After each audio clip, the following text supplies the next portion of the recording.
Inslee, what's up? V94.9 WATV, where the V stands for variety normally, but right now it stands for vital. I am Lady Wu, the host of the show. The crew is in the building. It's a lot of people too. I'm happy to see y'all. Introduce yourselves, please. What up? You got your boy Blue in here. What's up? It's Jeter. What's up? This Jermaine in the house. And in the virtual studio, it's your boy Ready Eddie. hey Eddie, and hey and hello, welcome to everybody that's watching on social media. I see you guys checking in. Keep checking in. Share the video. We have a jam-packed show tonight. A lot of information, a lot of conversation, and hopefully something that will change your life. Yeah, we're trying to get our lives changed, right? We want better lives financially, emotionally, spiritually, mentally, holistically. We want all of that. Tonight, we're going to focus on the financial part. So you're in the right place. Stay locked in. Get your notebooks ready and be a part of the conversation. There's a lot going on, so I don't know where you all want to start. So I'll just get you to check in where you are personally or something that you've seen over the week. So where are you? What has happened? What struck you this week that needed to be discussed on the show? So this rapper's grandmother and grandfather got killed. Yeah. And I'm just amazed at how he making it marketing platform. Uh-huh. Like like he's real nonchalant of the fact that your grandparents' house got shot up. Because of your One of the mess. bullets hit the oxygen tank. It exploded, set the house on fire. So they died in a house fire. And I mean, it's just, I woke up one night and I was just looking all over through social media, looking on his page, looking at everything. It's just real crazy how people how they just so cavalier about life being lost over something stupid. Yeah. Now, the way you just explained it, and I do want to pull this, I can't even remember the artist's name. Honeycomb Brazy. That's it. That is it. So if what happened to his grandparents would have never happened, we probably would have never known about him. Or at least it would have been a minute. Well, he seemed to be moving. He signed with Jay Prince. You know what I'm saying? I ain't knowing. Yeah, me neither. But the more I was, You don't count. What? Stop. I'm already on I personality. just What we be doing? like, man, I'm just getting old or something. Because when I looked, he signed with Jay Prince. Uh-huh. He got some music. I don't like that kind of music. It's retarded to me. But it's what's hot right now, and he moving up. But when I look at it, he just gonna be another situation where a rapper with potential from Alabama Mm-hmm. I mean, I saw another video when he had just got out of prison where they shot him like 8 times. Right. So I was just like, man, dude need to sit down. I'm like, hey, I wonder, does he know the feds probably looking at him? I saw another article about some guy, a gangster here. They gave him 40 years just being tied to the game. So it's just, do you want to make money or do you want to be a gangster is the question. But they not gonna let you be a gangster making money. You can't do You gotta both. pick or choose. The way you told the story, Blue, was a bit different from how everybody else got it. It was just kind of like these other, some beef he had going on. Basically, they went in, shot his folk house up, and then burned it, and then FaceTimed him, kind of like they did all intentionally. So before those details about the bullet hitting the gas tank or whatever, it almost sounded like basically we're just going to do this to your grandparents, and it's gonna happen this way.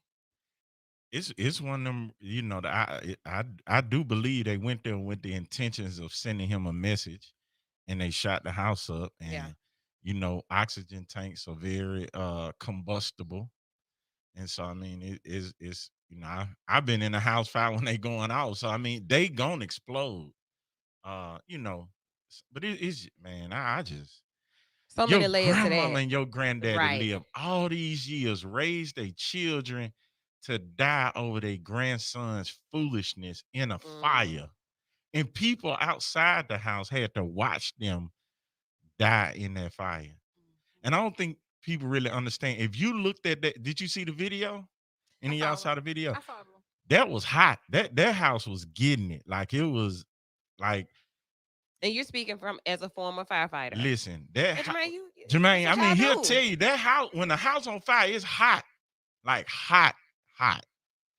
Like hot. If this station caught on fire, you wouldn't be able to park down in that bottom part. Like it'll burn the engine, it'll burn you, unless you had on some kind of protective gear. But I just don't understand. People die over stupid stuff and they think it's fly high. Ain't no fly high, you dead. Yeah, and just thinking about those circumstances with you explaining it that way, knowing that they suffered like that by something that they had probably no clue about. Like no clue that would happen to them. Wow. So we'll keep following him and see, Yeah, what's talking about to I'm come. sorry for y'all getting in my mess. Man, it's that easy for you No. to say. All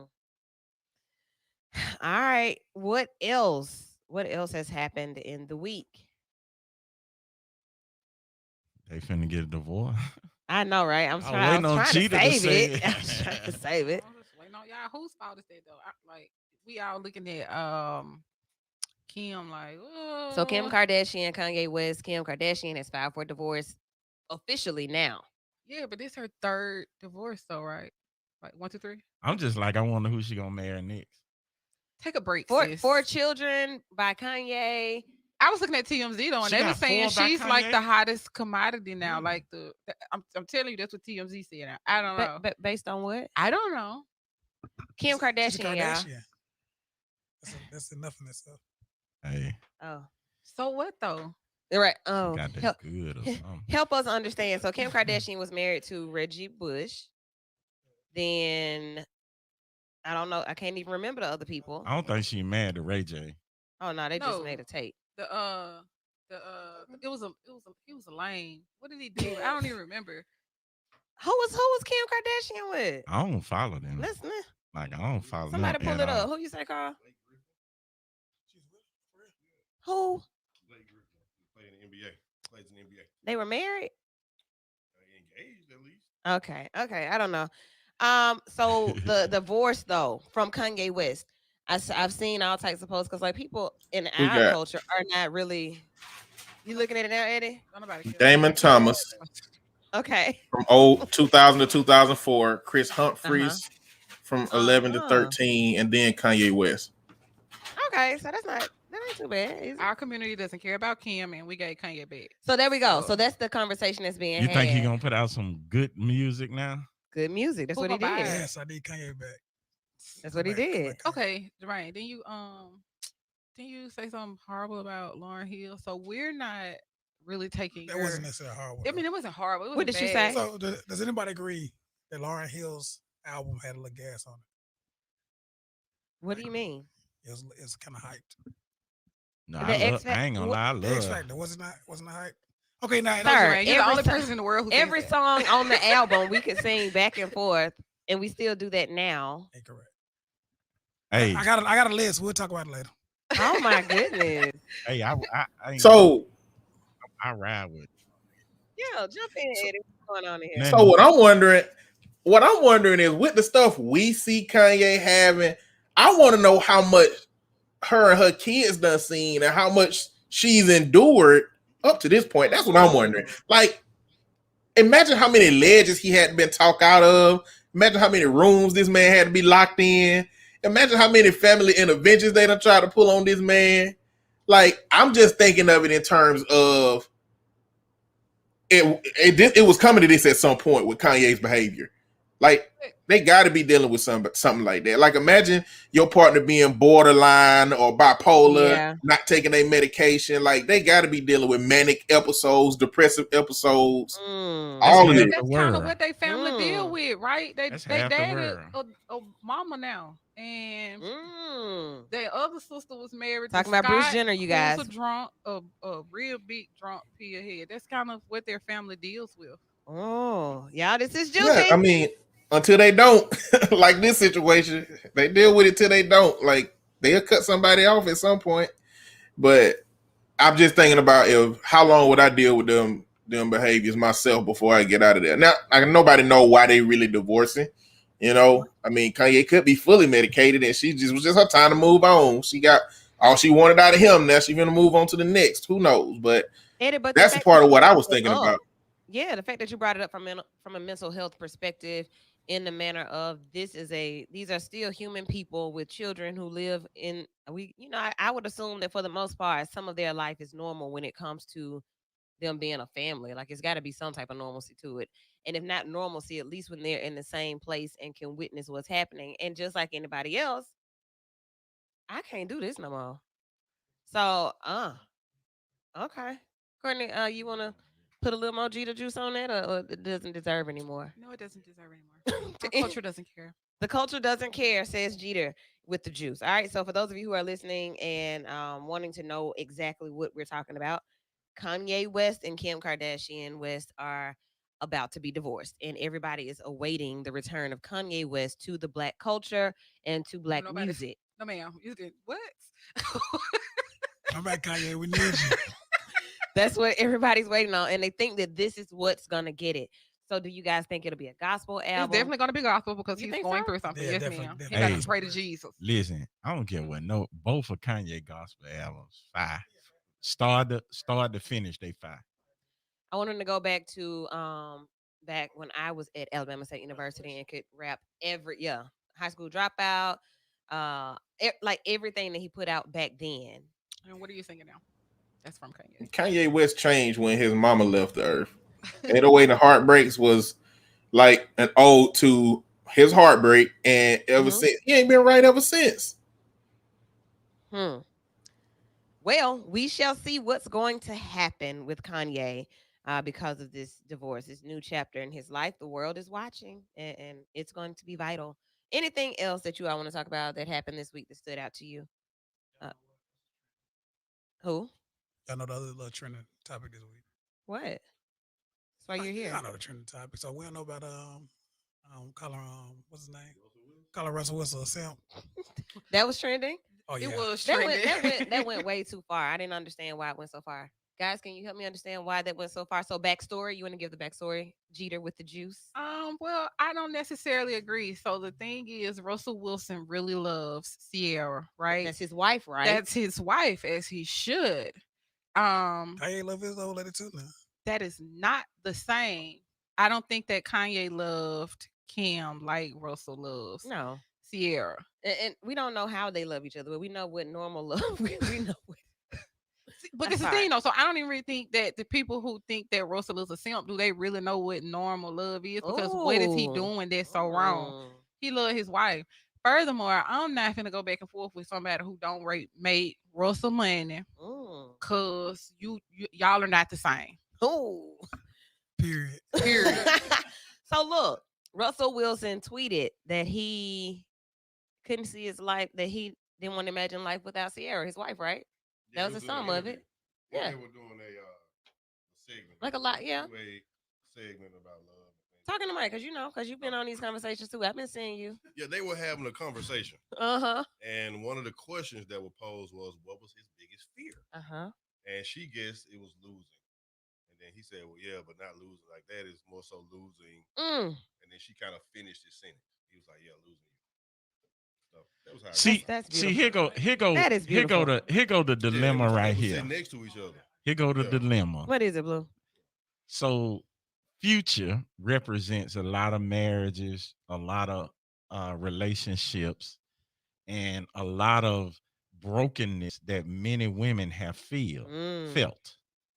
So when you got Russell Wilson, who has came in and appreciated her, and they have a good relationship, the only way people seem to justify or make sense to their relationship is to dog out Future.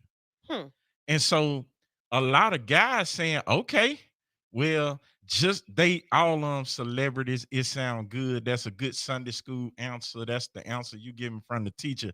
What you gonna say when Russell Wilson and Sierra get a divorce?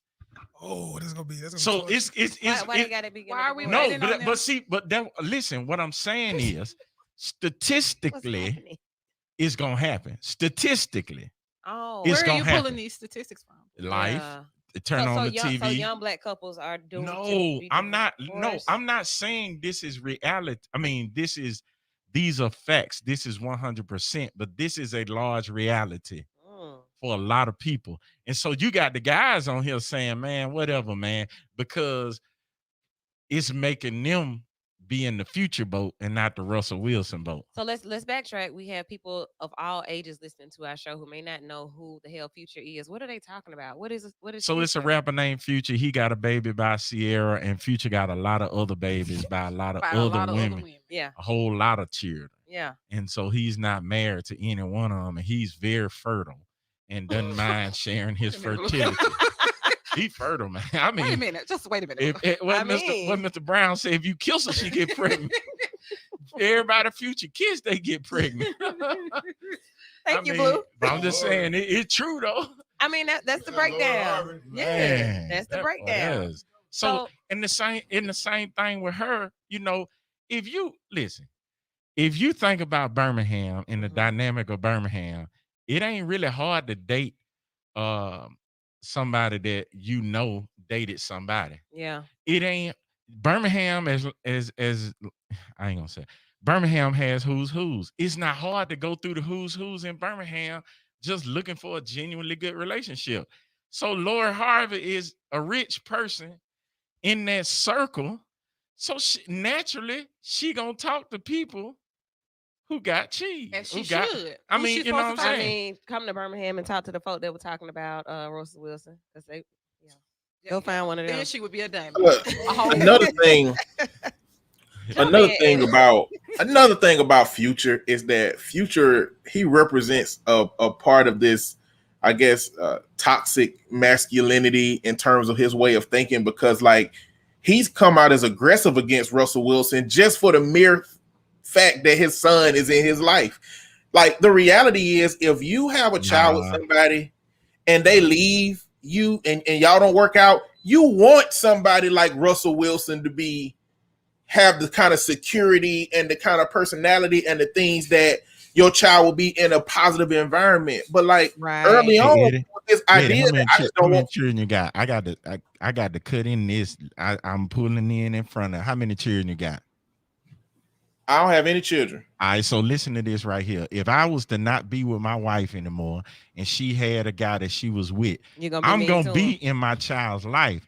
But people know when people kind of mush stuff in your face, trying to be technically they are correct and technically they are right. But you know you trying to be funny and show out. And so I feel like some of the stuff Sierra came talking about changing his son's name to another man's name. That's right there.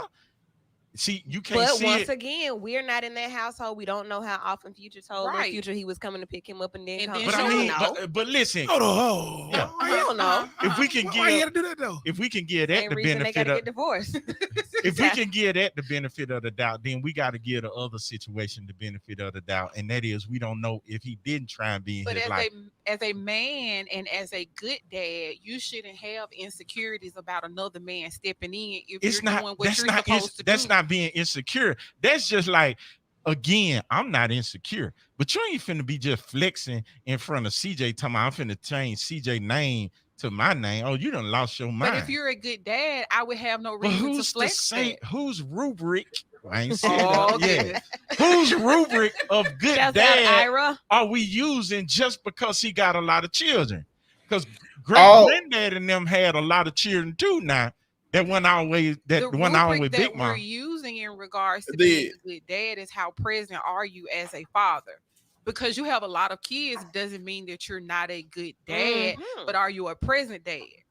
And when you're present, are you impactful? Are you just that's up to Sierra to say, and I don't recall Sierra saying that, but I do recall her. Don't have to be explained. If I'm telling my baby I'm gonna change your name, that's because you're not worthy. That don't mean that. Yes, it do. Man, in my book, it does. I believe. Well, let me say that. Like, thank you, Eddie. The essence of what I'm saying, like, okay, there is a woman that is problematic enough to be salty and bitter enough to attack that man, even if he's a good man, because he is, and do it, and we not see the other side. But it's also a possibility for that man to be deeply problematic enough to have cultivated an environment of him and his kids, because he can't be present for all of them, in which he's the problem. And I think the issue becomes, how many well, I think the issue becomes is that women hop on the side of defending Sierra at all costs, or the woman at all costs, and men jump on the side of defending Future at all costs. And all I'm saying is that it's possible for anybody to be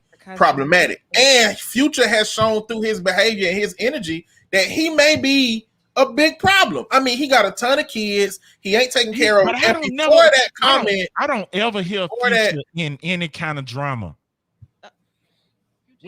Before the comment Future made about, that all that whole thing with the name, he already had a problem with the general idea, because the streets was talking about, oh, another man be taking care of your kid. Y'all know how memes go. He was aggressive from that perspective before all that name change stuff came about. Just the fact that another man would be taking care of his kid, like, there's a certain level of dude that have a problem with that. Like in the Birmingham community, the fact that there is another man in that child's life is automatically, we don't get along. We not cool. We not supposed to be cool. I've seen it, Eddie.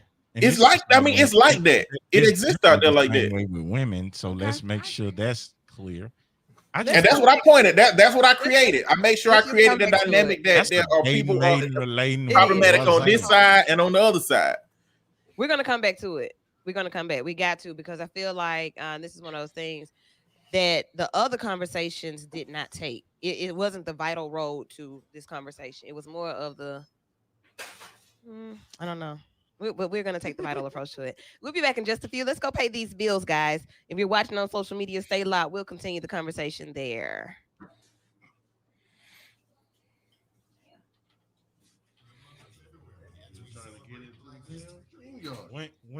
Women dream of a relationship of having somebody to treat them publicly how Russell Wilson treat them. And I ain't mad at it. That is not what I dream of at all. Because you ratchet. I dream of being wealthy enough to take care of my own. Did you call me ratchet, Blue? I missed that. What are you talking about? Hey, everybody on social. We are continuing this conversation. I'm trying to follow the different streams to see who's with us, and I just feel like people, it's easy to dog out where you are, and so people do it. It's easy. You got it. But boy, let me tell you something. The rainstorm that's gonna come. If Russell ever do something, you got it. Making me go through Facebook. Can you? I think that his PR would clean that up so fast. Man, y'all asked me for a code generator. I gotta find a code generator on Facebook. I know like 2.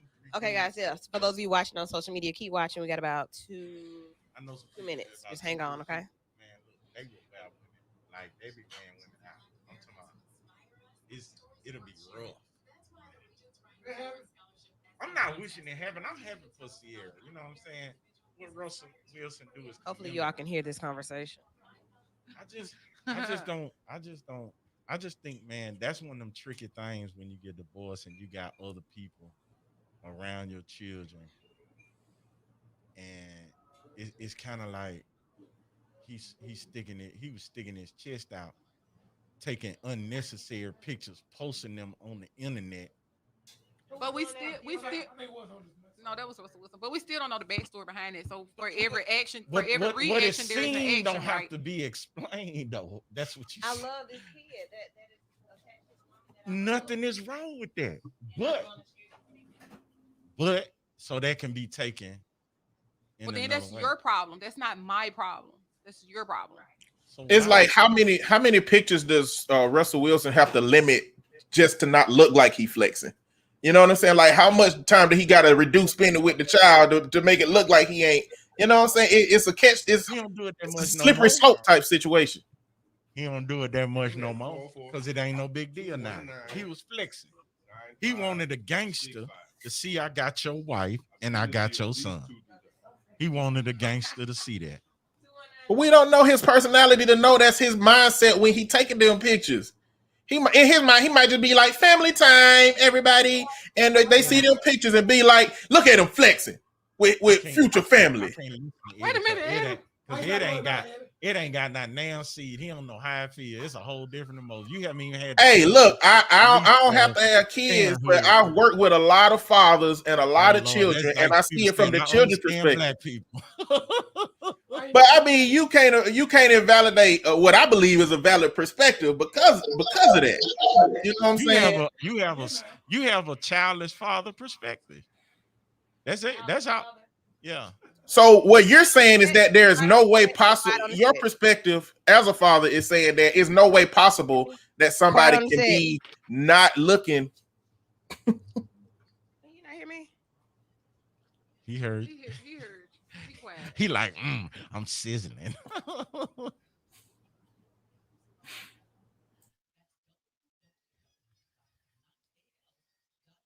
And we are back. It's Vital V94.9 WATV. We're on Sunday nights. The V stands for Vital. I just said it. Heated discussion going on right now. I love it. I don't have a lot to say because we know what it is, right, Courtney? It seems like the guys are really finding their voices with this conversation about Russell Wilson and Future, and I'm here for it. I'm loving the conversation that you all are having. We just got a different perspective with Birmingham Blue talking with Ready Eddie.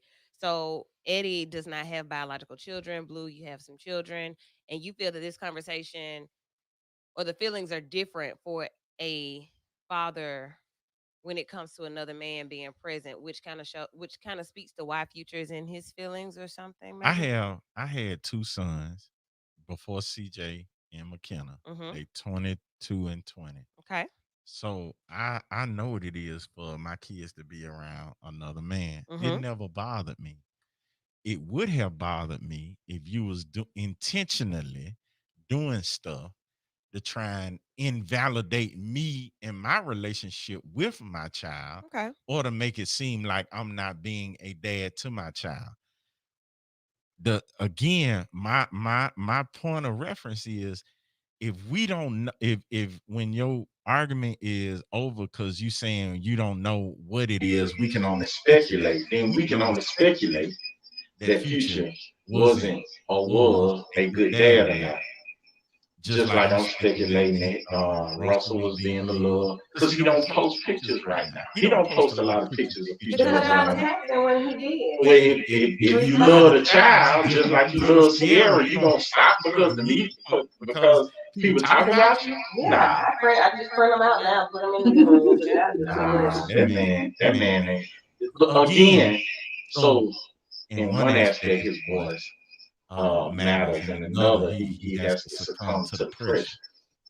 But Future, since it's easier to attack him, let's just attack him. Since most relationships are a reflection of Sierra and Future, then let's go with what looks best and dog out what's worse. And so a lot of people who've been in those dysfunctional relationships, men, they just saying, okay, all men dogs. That's what y'all say. So what? We just waiting on Russell. Mess up. Now, I mean, people. What I'm saying, looks in comparison to Future, like I think it was more about that part that made people. Well, I ain't in that conversation. I don't know nothing about. Well, what I'm saying, or not, but the look, like gangster and football player. But he's not even he's like a almost Tom Brady looking. It was a hard one that was posted. He had on like a shirt, sunflowers or something. Like and he just doesn't look like the guy. Like if Future pulled up and wanted to do something for real, he laid back, man. Future so laid back. How you know? Just look at him. That's what I'm talking about. Do you ever see Future really just engaging in just very energetic? He said it in very the song. energetic songs. Yeah. He ain't even real flamboyant and just energetic in his shows.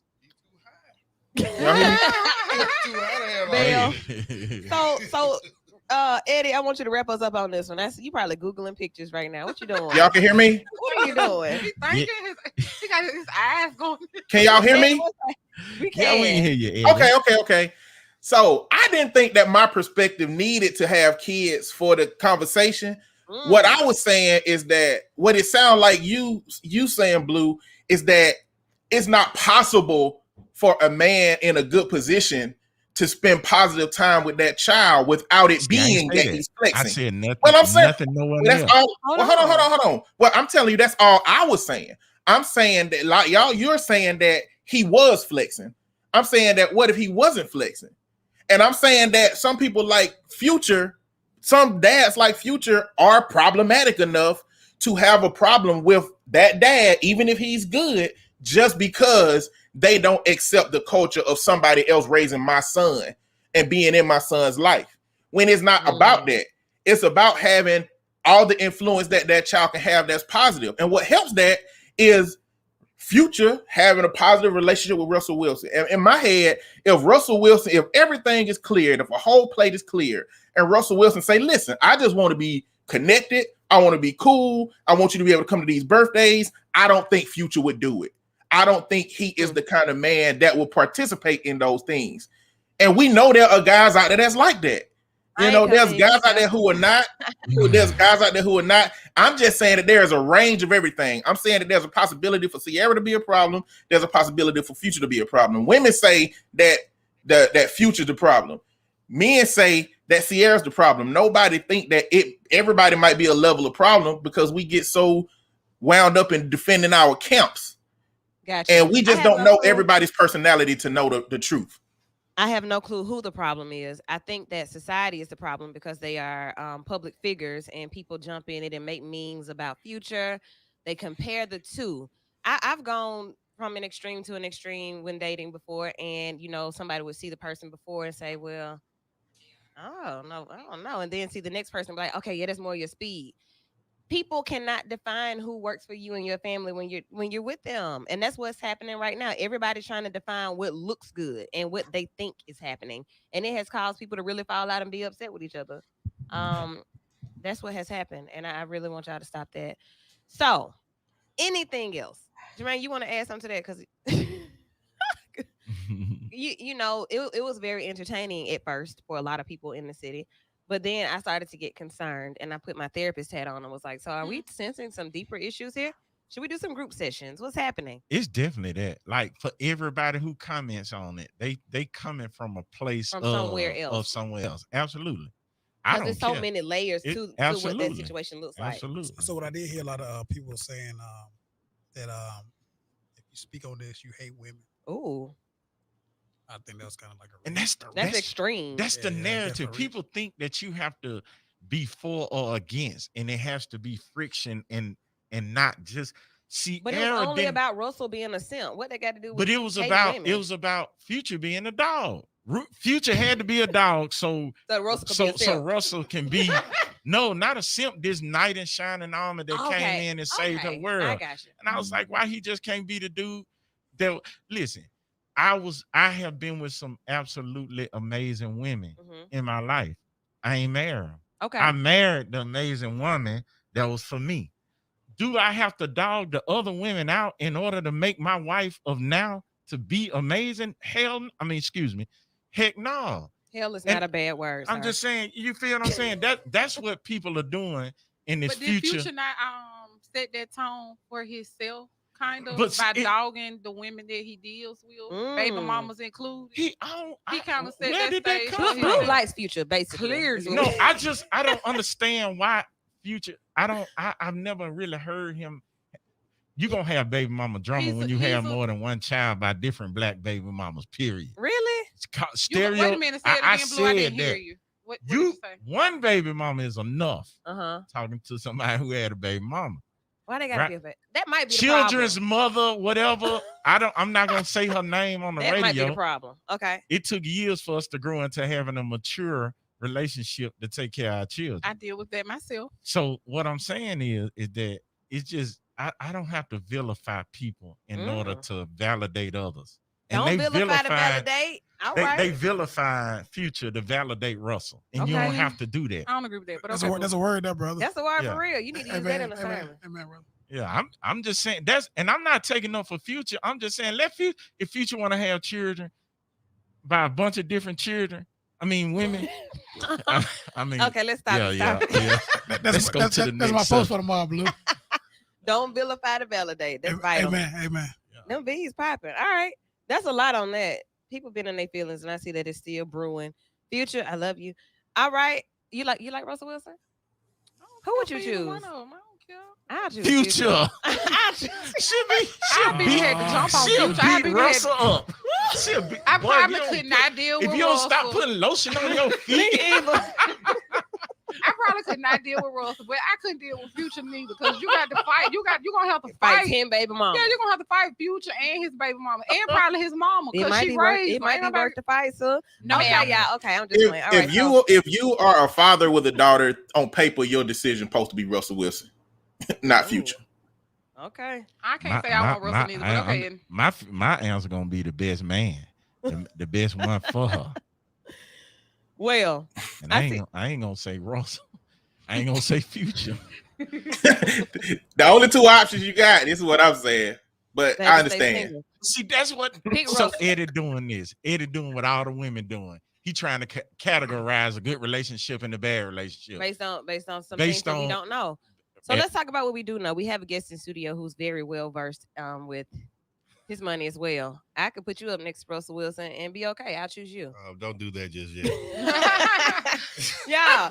I don't quite have Russell Wilson money. I'm gonna stand back a little bit. But it's coming because you are using skills and being diligent and being resourceful and teaching people how to do that. So welcome to the show, everyone. Carl Hugo. Hello. Thank you How for are having you? me.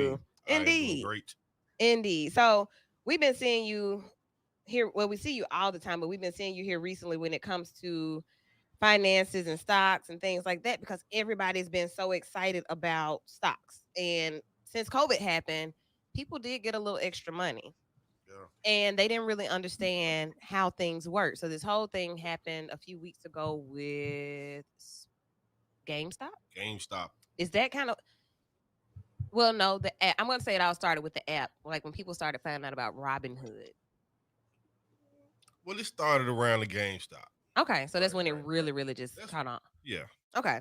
So, we've been talking about investing for years and Mhm. just really pushing it out there, kind of on some Noah's Ark type Okay. thing, And once GameStop happened is when the masses kind of tuned into what was going on. Mhm. And more people than normal became interested in investing Okay. because it was such a profound event.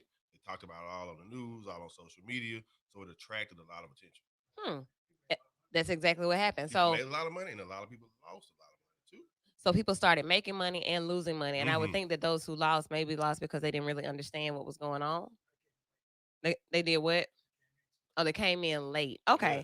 So Carl, let's go back. Because they didn't understand what was going on. Okay, cool. Right. Right, Like that's why I right. was like, you know what? I'm just gonna wait till I Right. talk to you and figure out what's going on before I jump in somewhere and do anything.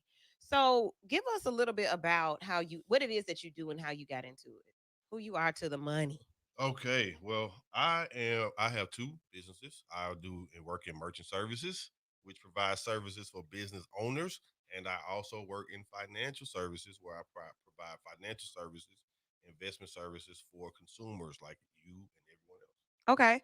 Now break that down to very basic vital terms as to what it is that you do. Okay.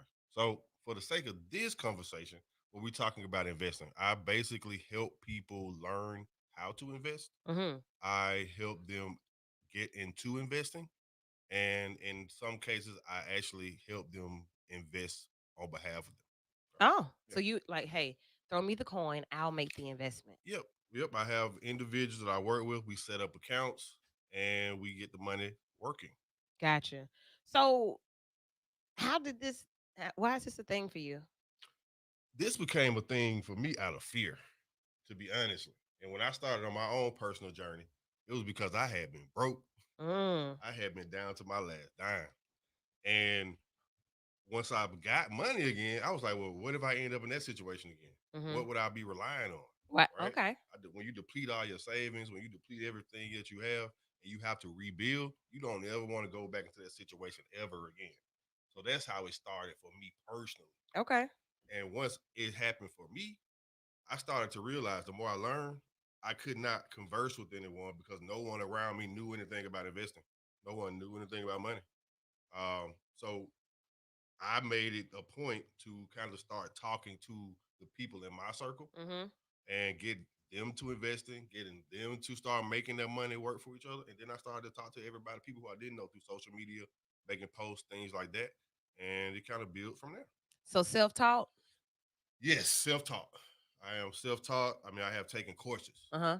I've taken courses. I've done a lot of research, a lot of talking to people, but for the most part, I didn't go to school for this. And so that's the thing, like you can be educated in one field, but then life can teach you some other things, and then you figure out what you really need to be doing, and you feel that this is what you need to be doing. Right. And it has worked for you. It has worked for me.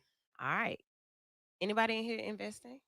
My man Jermaine, we're in a couple of groups together. Yeah, Okay. I did lightweight with the with the investing. So how, like, what got you in? Like you said, conversation. A few years back, just having not knowing, just seeing in our community that we don't really know money. Like it's not a conversation that we have all the time. It's just getting around people that do have those conversations. You realize how much you don't know, and once you realize how much you don't know, you want to also be able to have those conversations with the people knowing you know what you know. So Right. definitely just trying to dig in, trying to find out what's going on, and it's a way to get money. Like you can't limit like we doing it to get rich for real, quote unquote. Yeah.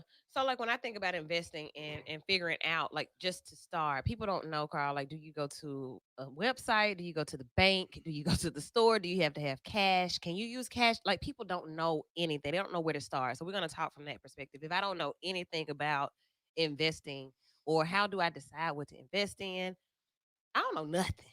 Where do we start? Okay. So the first I thing know to say nothing. is this.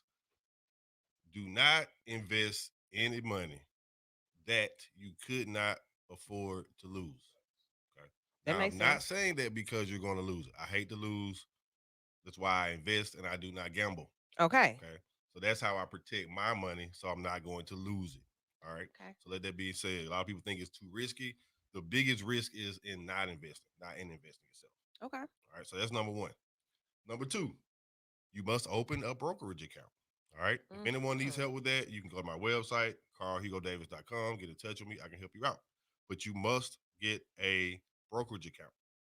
Then you must fund that brokerage account. So it's nothing different than going to the bank, Making opening a bank deposits. account, and putting money into your bank account. Okay. You get the brokerage account, you're going to connect it with your bank account. You're going to transfer money from your banking account, your checking or your savings, into the brokerage account. And then you can start purchasing companies. Okay. So my first piece of advice, once you open the brokerage account, is to research. Don't look at what you saw on Facebook page. You saw these 4 letters and you decided to go, you're going to just take a shot at it. No, Google it. We use Google for all the wrong things. Okay? And the things we should be researching. Let me see what Russell Wilson look like. Oh, okay. It's like we forget that we can use Google for those things too. Google it. Look at the company's website. Try to do the financials. See what's happening in the news. Okay. Right? Find out about the company, and then you do you're doing what's called a trusted investment. Right? I'm taking a calculated risk, right? And then that helps you become more successful. It decreases the risk. So a calculated risk. I'm not opposed to going to the casino. Okay. I've gone and I've won before. I've gone and I've lost before. So that means that I'll be a great investor because ain't no fear. I know that's not what you. If you don't have fear, that can lead to you being a good investor. Okay. I'm ready. But jump on the mic. Fear has led me to miss a lot of money. I will say that. So definitely I missed out on a lot of money being scared. Like scared money don't make money. I definitely you know what I mean? It don't make no money. That ain't just hood slogans either, Jermaine Courtney. said something. A lot of people don't do because they're scared. What he said was that he actually did because of fear. I don't And do the same because thing I'm you scared. said. Yeah. I don't do because I'm scared. I don't want to lose my money. I worked really, really hard for the few coins that I do have. I don't trust people. So I get people sending me inbox messages like literally almost every day.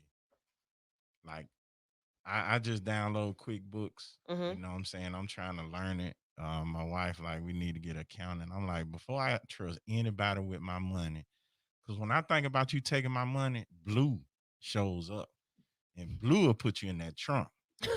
Like, I'm so serious. You can't say it on the radio, bro. Too late. Like, I'm so serious. I'm still praying. God not through working with me. I'm just saying, praise the Lord and all that. Tis what a TI is. Okay. But I'm just saying, like, I really have trust issues. And so for me, I want to understand what I got going on before I let somebody else start telling me. Like right now, my big focus, like, I need to know the 20th is when taxes due, for the city and the county.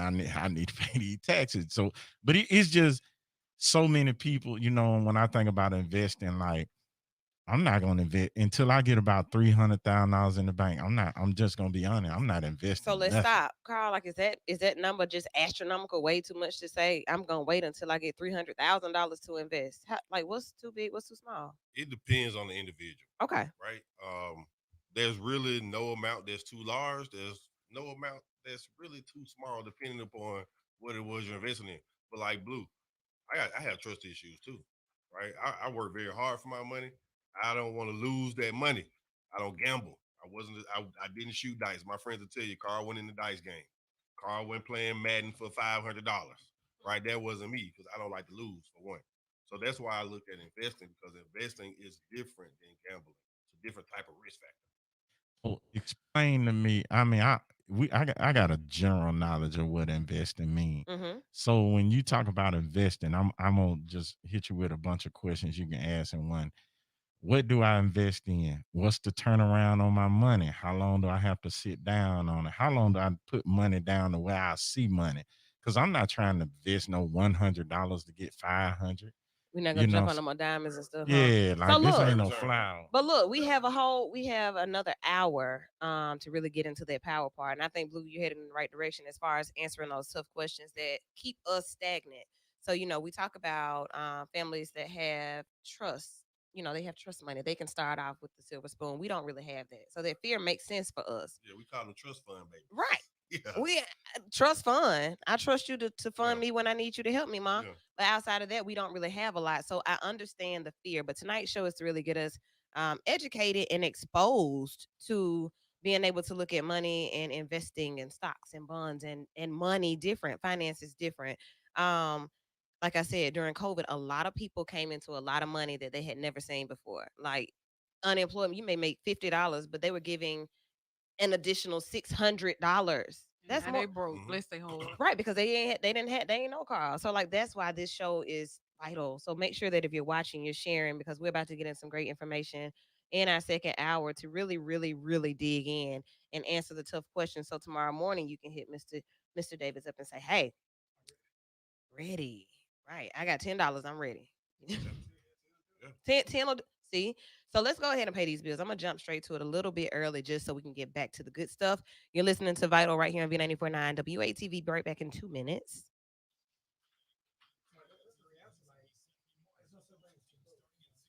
Nah. Nah. Nah. Great information, you all. So hopefully mean, you all are watching and taking some notes. people may Share wait the till they have a live, share large the lump sum of information. money, Don't wait until but tomorrow to that's do it how like you all some people normally get do. to that Normally kind of money too. we'll get online and see that Bro, 1,000 bro. people have watched between Sunday night and Monday morning. Go ahead Yeah. and do it I mean, live so you can get the just questions based in and find out all the information that you need. And we'll be back based in on our like numbers, we'll make a honestly 2 minutes. All right. we gonna invest. I'm just like, when I tell you I'm being count, I will shoot this. I mean, bro, I'm trying to get, I'm way past it, but it'll just make me that mad. You know what I'm saying? Yeah, man. And you just be surprised how so many folks come. If you gonna come with like one lady came, when we on live still, they can hear. Oh, God.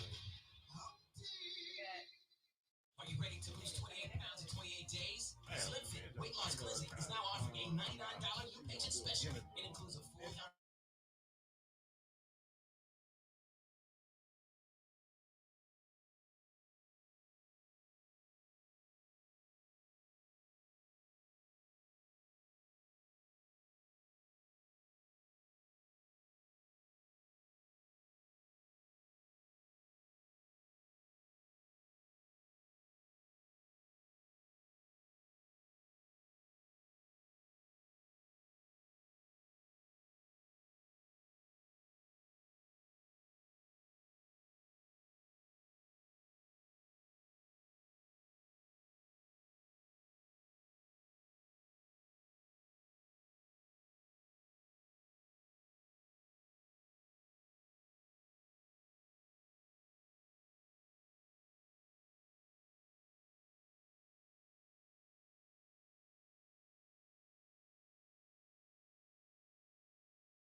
your mindset and focus on building wealth. Register today at aggastonconference.biz. That's aggastonconference.biz. The Courtney French Broadcasting Company is here from Birmingham and our surrounding community. We are here to entertain, educate, as well as being an outlet for healing. We promote unity in our community. You know somebody who won and winning? That boy Connell. That boy. He man. Man.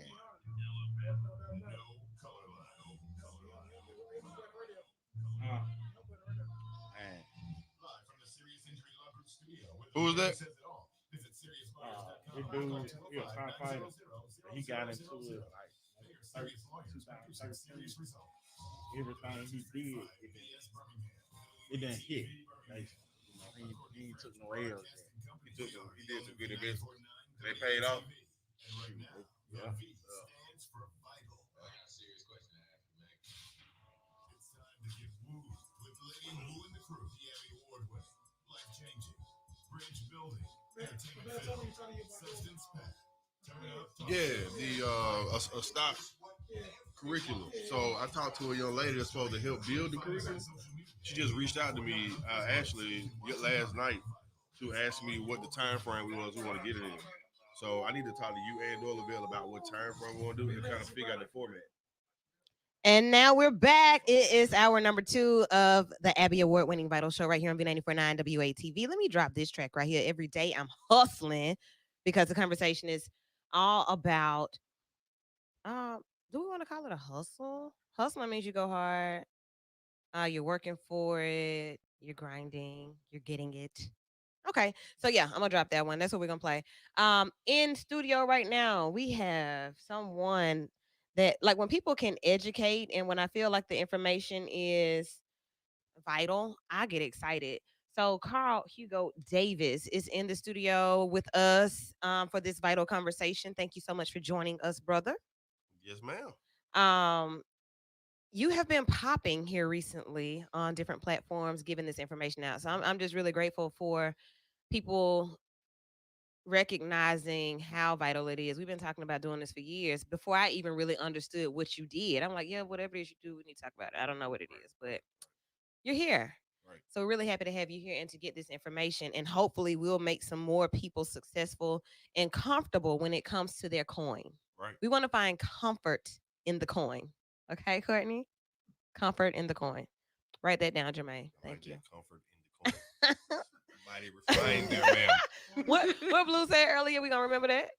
Don't vilify to validate. That's vital. Blue, you better coin that. All right. So how to invest? Give me some shout out. How to invest? This is big. So investing in the Black community. You know, when you talk about Black history and how that looks, who do we know? Like anybody that you all can think of that had a model of how to make money and protect their coin and invest and flip businesses and boom, I'm on to the next project. Do we know anybody? Mr. Thornton. Yeah. Yeah. Yeah. A.G. Gaston comes to mind. A.G. That's Gaston. the first thing that came to my mind. A.G. Gaston. Personally, no. So like everybody's like, well, you think Magic Johnson did some investing Mhm. because he was tied up with the guys doing some Burger Kings or something like that around Burger here. Kings, movie theaters, all types of stuff, right? Yeah. Then Shaq is doing, with Papa John. I think Rick Ross linked up with Wingstop. Them things popping up everywhere. They got one in Belsma, one in Hoover, one in popping too.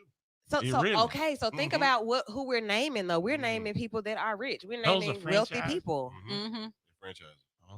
People that have money that they can say, yeah, let me, put this over there. But then there are those of us who have money and say, well, let me sit on this until I figure out what I can do with it. So there's a difference in the part. Like I can't say that I know 5 people. I can, but just generally speaking, you can't say that you know 5 people who can just make a move. Right. But that's the L though. Like that's the L in the community. Like that we should be able to not. I ain't saying like go buy a franchise, but we should be able to make moves like with finances. It shouldn't be where we just stuck all the time with bread. I think we just hard on ourselves. If you think about generational wealth, and where we come from, my generation is coming into money, so it opens up new conversation. Mhm. So for our children, it's no reason our children shouldn't be coming in the game I totally agree. ready. And I mean, even down to life policies, we look at it as a jinx, but other people look at it as an investment. Right, right. Because I mean, it's tax free.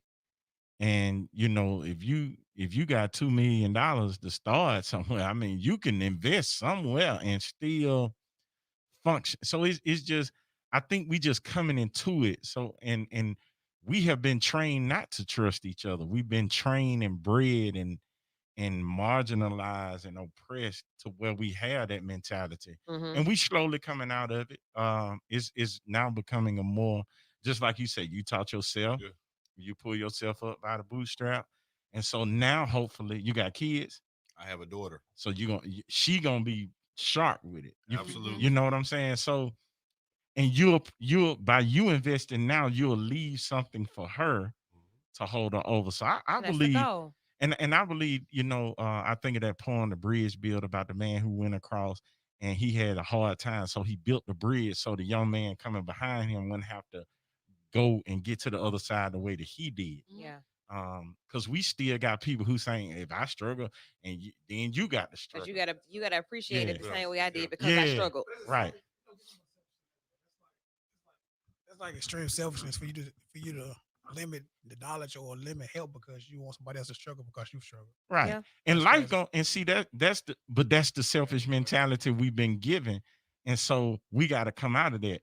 I don't have to wish my children to struggle and get it how I got it, because now it's easy to get, but it's hard to maintain. Right. Back then it used to be hard to get. So now they got their own set of So we're struggles. taking steps to get closer to some sort of comfort or level of success, I guess you could say. Mhm. So, Carl, with what you're teaching now, what you've learned, and the experience that you've gained, we want to get into those tougher questions. Eddie, feel free to jump in. I know you're all the way in Hawaii, but yeah, jump in.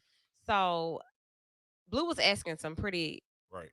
He was making some legitimate points about the fear of getting in and then losing it, but Mhm. then how to get in. So I Mhm. said $10 before we went to break. Right. I could start with $10. You can. Let me take it before I go into it. Let me take a step back. Okay, I want to address a couple of things. please Um, do. I do believe that each generation, kind of what Blue was saying, each generation has a responsibility for teaching the next generation. Okay. Right. Mhm. So, like our parents were more so the first ones to go to college. Mhm. So they kind of urged us to go to college, which was the best thing for us to do at that point in time. Okay. Right?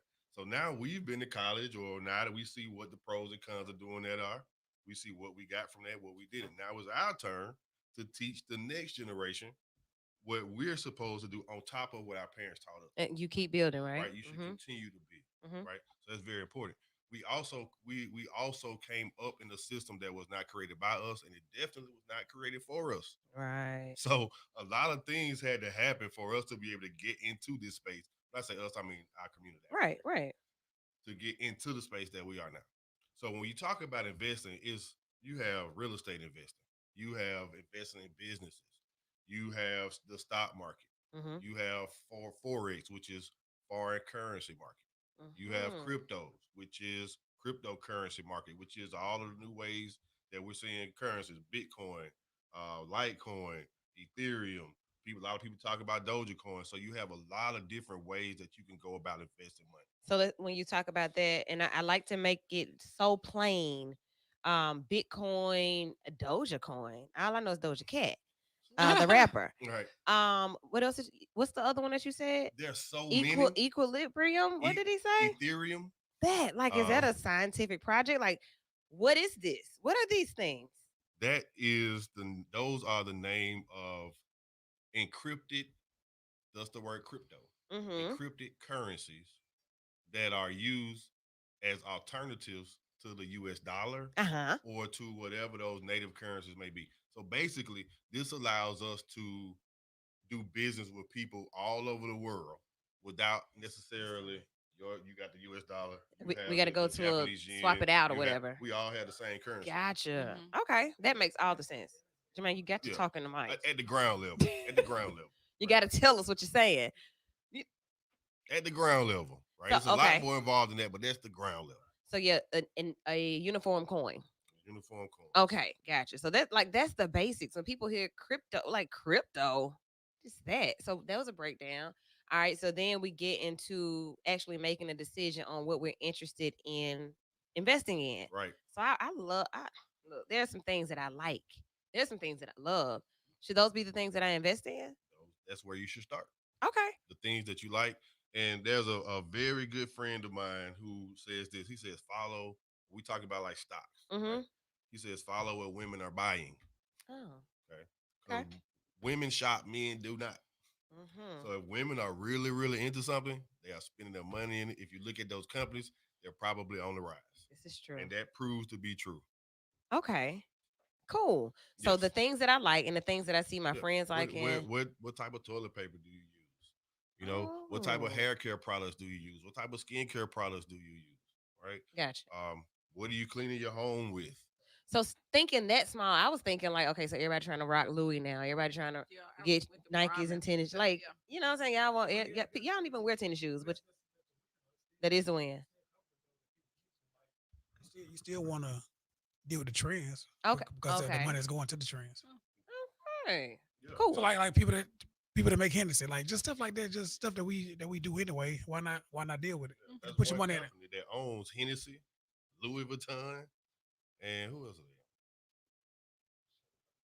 Oh, that one company that owns Hennessy, all of those. Moet, Louis Vuitton. One company, one stock. You just purchase that one stock, and you get all those companies. That's interesting. That's interesting. Okay.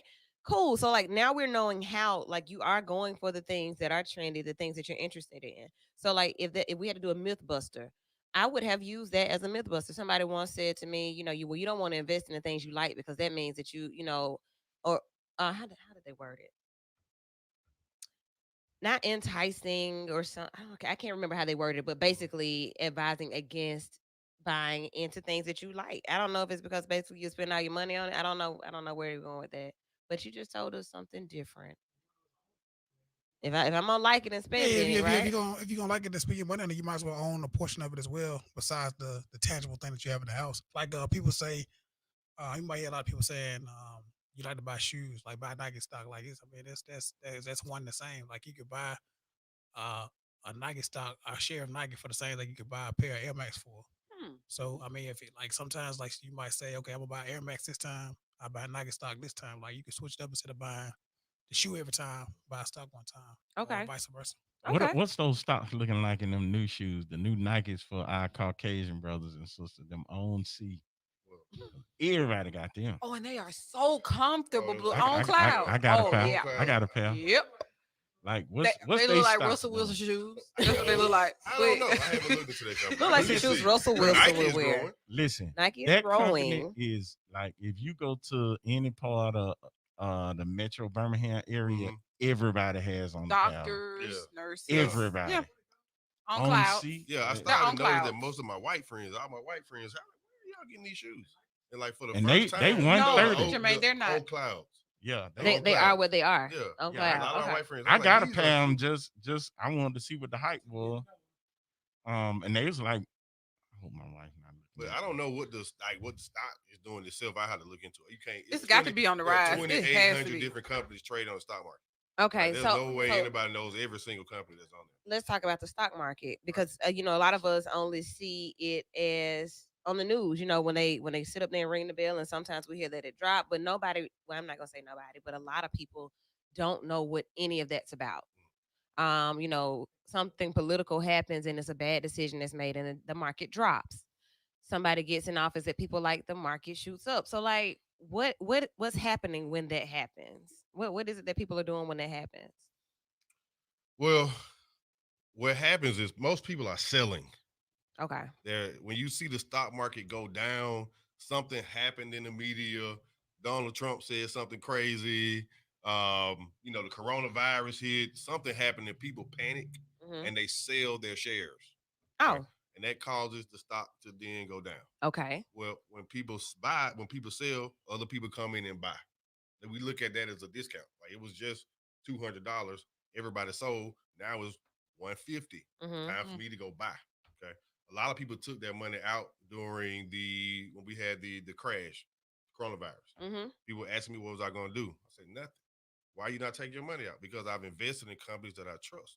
Okay. I'm not worried about losing the money. All this stuff is going to be over at some point, and I'll be fine. And before a few months or over, my stocks were at new highs. Because of what we're saying about what the pandemic did for how it stimulated people's How pockets. It stimulated people's pocket, how it stimulated the economy, and how it stimulated businesses. Big businesses won during this whole pandemic. Yeah. So their stocks reflected. So you can win too. You can win by not being afraid to jump in. So here I come with this $10, Carl, and I bring you a list of 5 things that I like or 5 things that I'm interested in investing in. How can I may bring 50. Right. How can that make any type of money sense?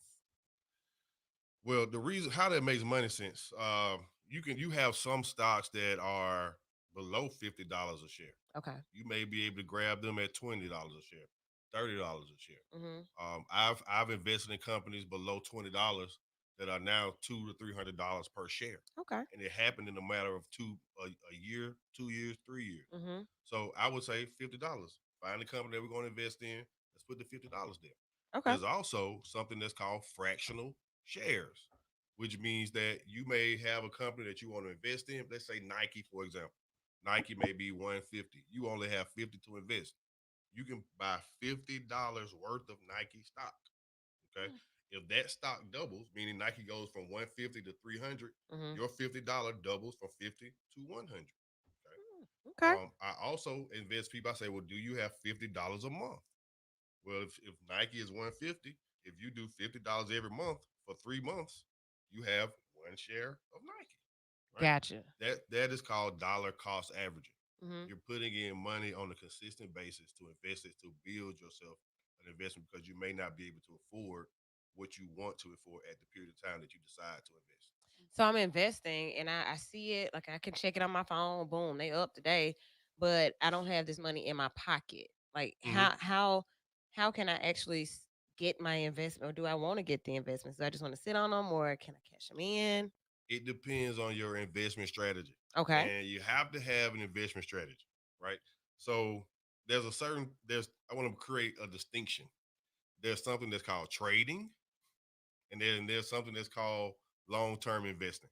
A long-term investment means that you're going to leave your money invested into that company, meaning I'm giving this company X amount of dollars to use how you want to use as operating capital. Okay? And I'm going to allow you to have that money for 3 to 5 years. Okay? That's what I call a longer term investment. You may have even longer than 5 years. Then you have traders. These are people who buy a stock on Monday, they sell it before the end of the day.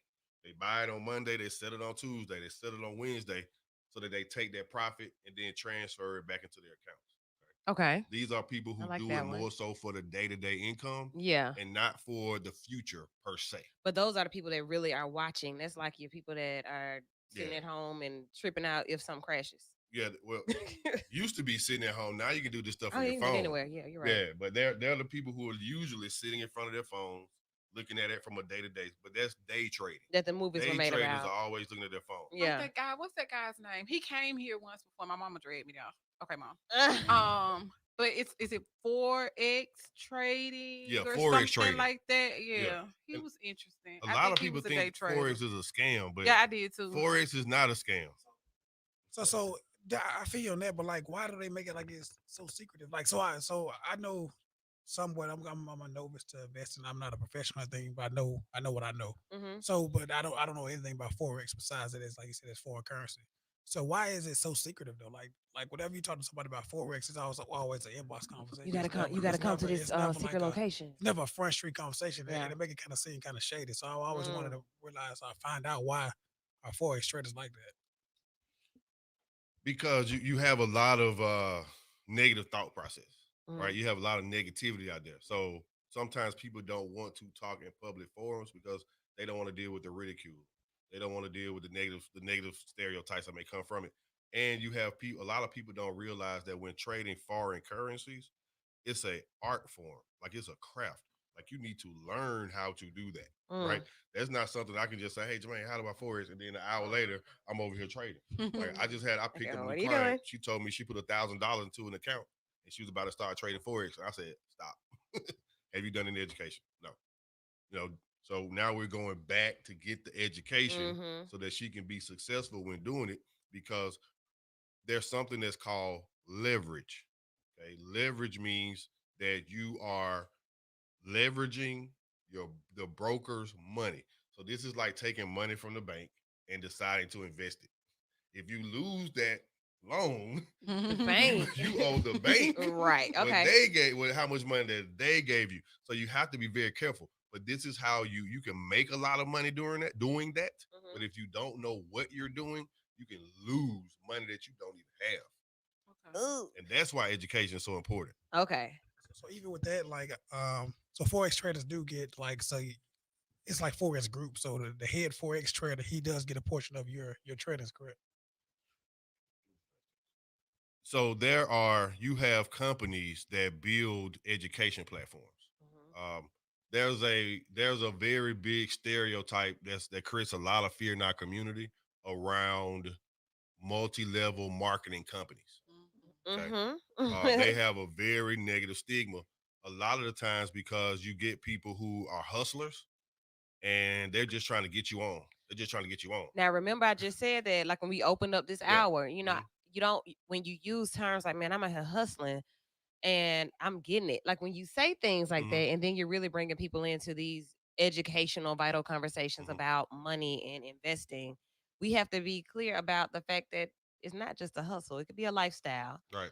It's a business move. It's responsible Right. spending. Yeah. So Okay. one thing you have to realize, like 10 years ago, you could not invest in the foreign currency market unless you had a minimum of $100,000. Oh, okay. Okay. You couldn't even get Oh. into that market to make that type of money. So right now, they don't want individual people coming in and getting their money. They don't have education systems to teach you. So you have individuals who have learned these crafts and they Mhm. have created companies to be able to not only make another stream of income for them, but to be able to educate people. One of the things in our community, we look at multi-level marketing. We say pyramid schemes. Right. Well, Mhm. there's a difference between a pyramid scheme and a pyramid scam. All right. It's very important to understand because I guarantee you, anyone that's out there working a job, you work in a pyramid. Okay. Hmm. This country is a pyramid. We have a president, we Mhm. have a staff, a cap, all that. It trickles Mhm. on down to the bottom. You have a CEO of a company, you have the C-level suite, you have the directors, you have the managers, you have the employees, you have the consumers. Right. Everything is a pyramid structure. Okay. So that's number one. It's very, very important for people to understand. But you have people that go out as recruiters. So like Forex, it's a company called iMarkets Live. They have recruiters. They go out to recruit people in, and then they turn you over to the educators. Mm. Okay, the recruiters and the educators are not necessarily the same people, and a lot of the times they don't make the connection, and a lot of people get freaked out. They leave people hanging, and it just all gets a bad Hmm. rap. So the best way, the easiest way is to go to somebody that you can like sit down with and be like, bro, this is what I have. This is what I'm trying to do. Tell me what you know. How much like Right. face to face. Let me figure out. Yeah. Help me So, figure this out. like, one of the things I do for my clients, like, people always say, well, what do I invest in, or how much should I invest? My Mhm. next question is, how much do you have to invest? Mhm. So I take my clients through a complete financial needs analysis to Okay. where Okay. we check inventory of all the money you have coming in, all of the money that you have sitting stable, Mhm. and then all of the money that you have going out. Okay. Okay. The gap in the middle is what we call your discretionary income. That's the money that you don't need to pay bills. That's That's the your money play that's money. not tied into your retirement. That's your play money. Okay. Okay. And then we say, stop playing with it. Okay. Okay. Let's do something serious with at least half some of this money. I And hear we you. take that and then we start investing. Okay. I got a question. Yes, sir. So this a moment of transparency. What's the biggest lick you done made?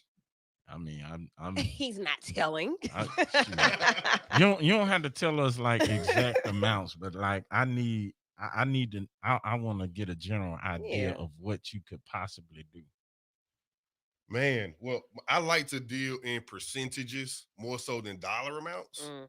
And the reason being is You know, a lot of black folk don't even know how to get 20% of 58.49.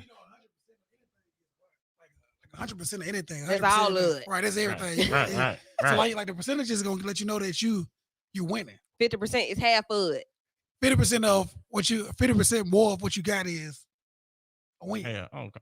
So it's a win in percentages. Like dollars, like his 50% and my 50% different. We ain't got the same bread. Right. However, 50% However, is still a win. It's a win for me, just like it's a win for him. Gotcha. Right. Look at you breaking that thing down. That's it. Doesn't matter how much money is the percentages. That's why I like to stick to percentages. So what's the biggest percent? I said what I said. You know what I'm saying?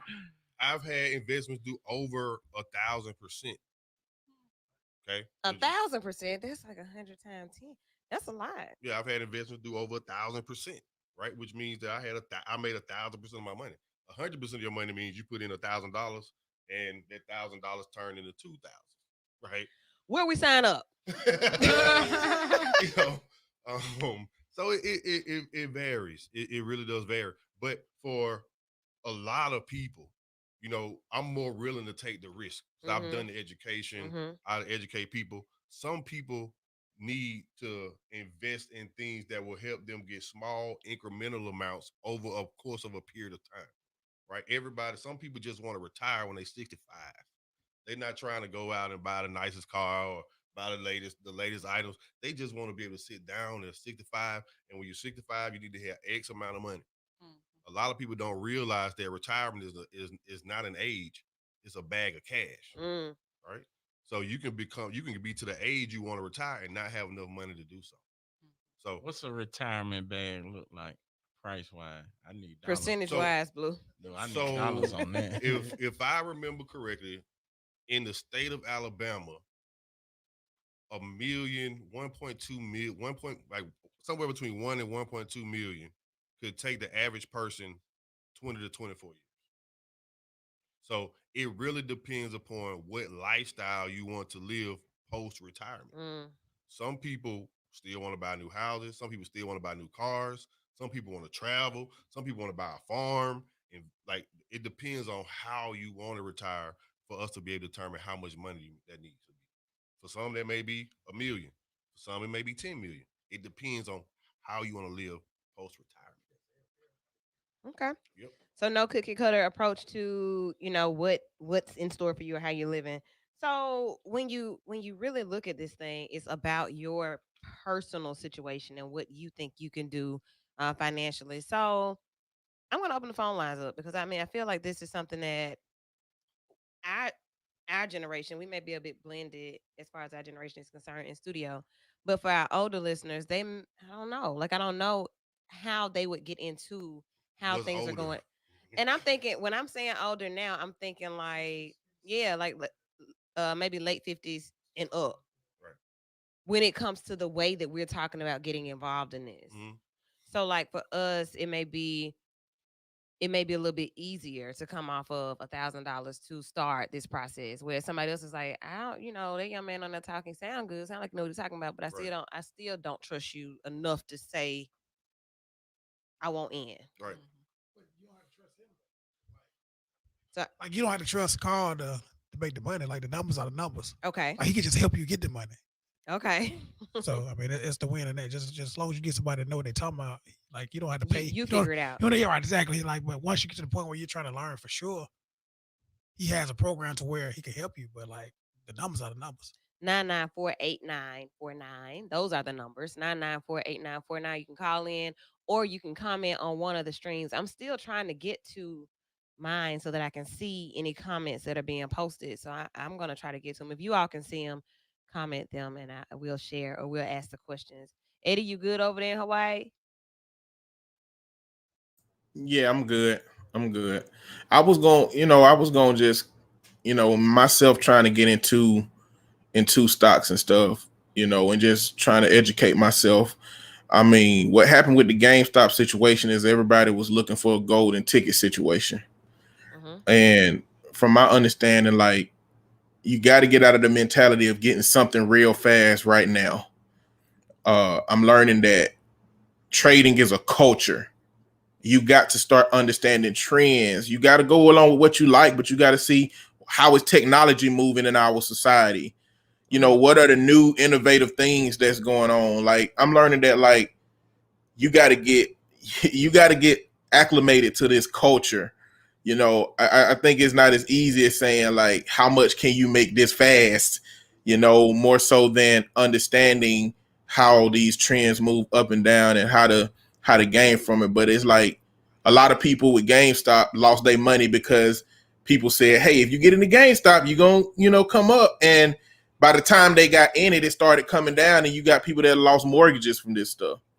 So you like, it's no different than what Mr. Davis been saying, but like it's resonating with me because like I've been in this situation trying to like just trying to get acclimated to the Trying to figure terms, it the out, right? definitions, and all of that stuff. Yeah.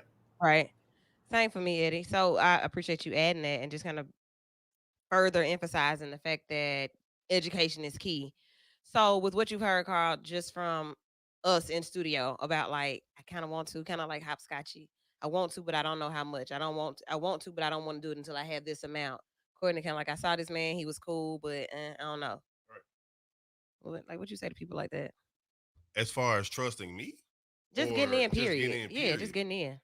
You know, I say when it comes to the money, start with things that you don't have to buy. Oh man. Okay. Jermaine mentioned tennis shoes.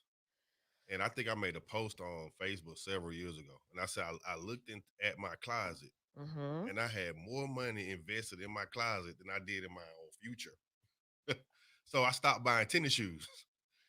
And I would take that $200 for that pair of Jordans and I would put it into the stock market. Because I obviously don't need the $200 because I bought some shoes. I bought some shoes. So I can live without that. That was why I started there. So I say start with money that you don't need and see what happens. Make sure that you look into what you're investing in. Talk to people. Look at the information yourself.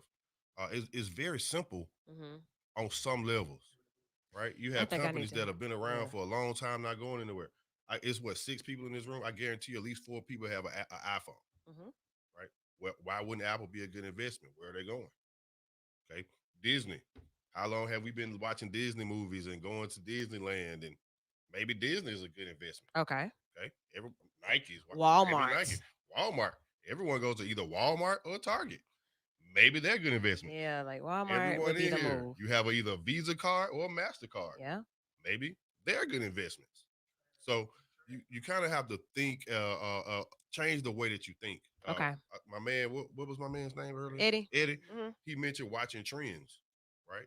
So when President Biden got in, a lot of people looked at, okay, President Biden is a big advocate of energy. He's a big advocate of cannabis. Let's look at the stocks that are centered around energy consumption, around cannabis. Gotcha. Okay. They had a nice little spike right around the time that Biden got into the office.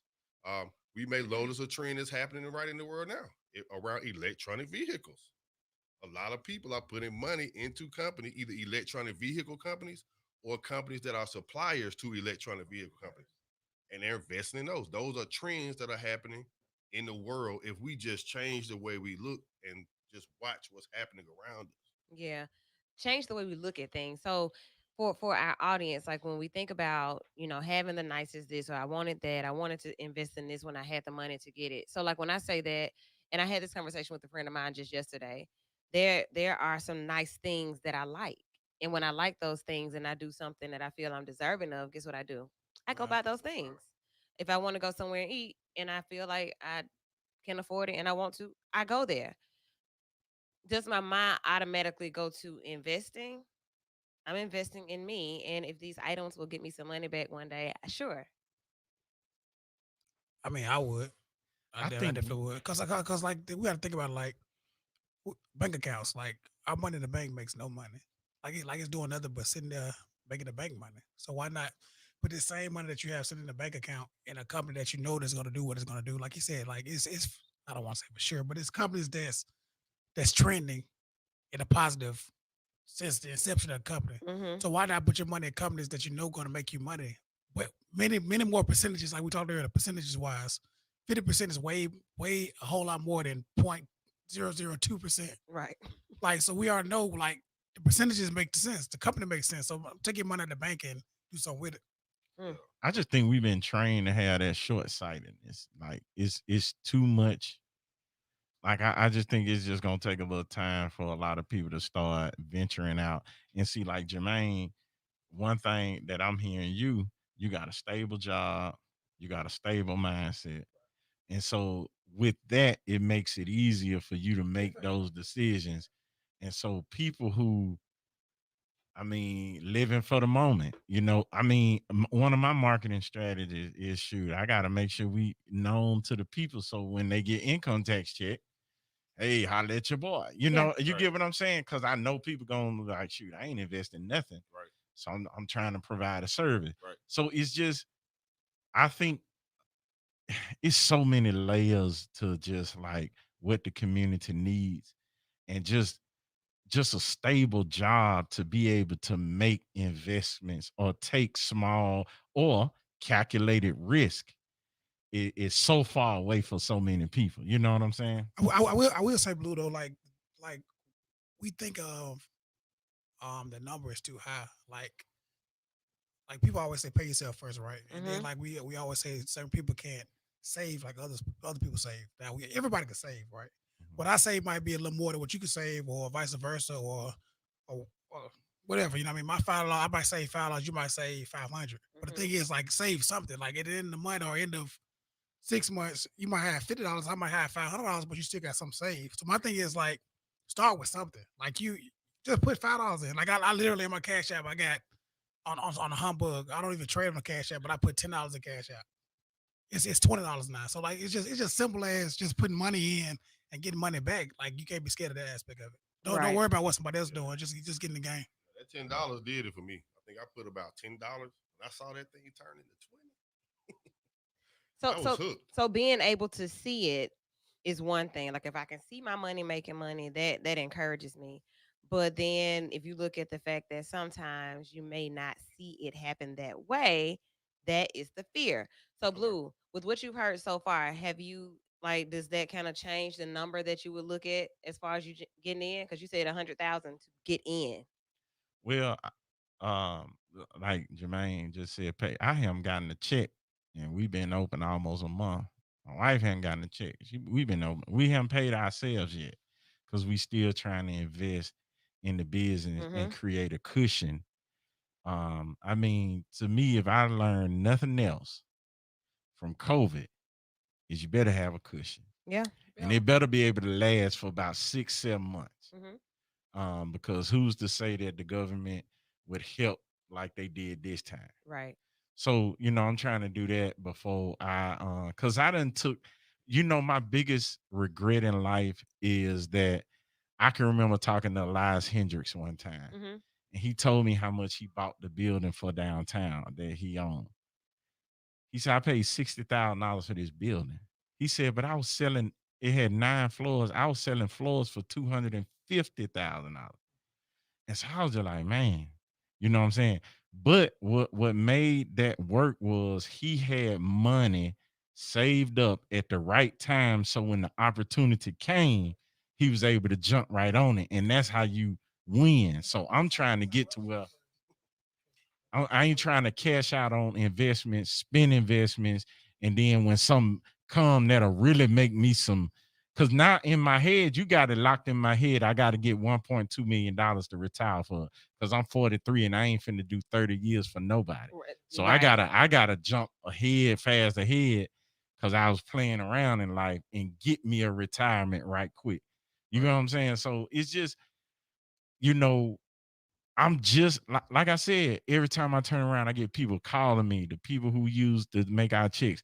Yeah, do you want to do IRAs? And I'm like, look, man, just let me just grab this whole concept of responsible money management first before I start making you know, Other decisions. I noticed that too. As soon as I like got business license, like legit business license, and you started using my business address, all types of use this product, get this product, do this, do that. All of that stuff started coming, and I was where you are because it's not me and a husband. It was me opening my business on myself. Like yeah, and every dollar I made, if that was what was going into me taking care of my family and my household, It wasn't a situation to where, okay, I have this money over here and this overhead already. No, every dollar I make is what I make, and I got to decide if I'm going to spend it this week or when I get off to go.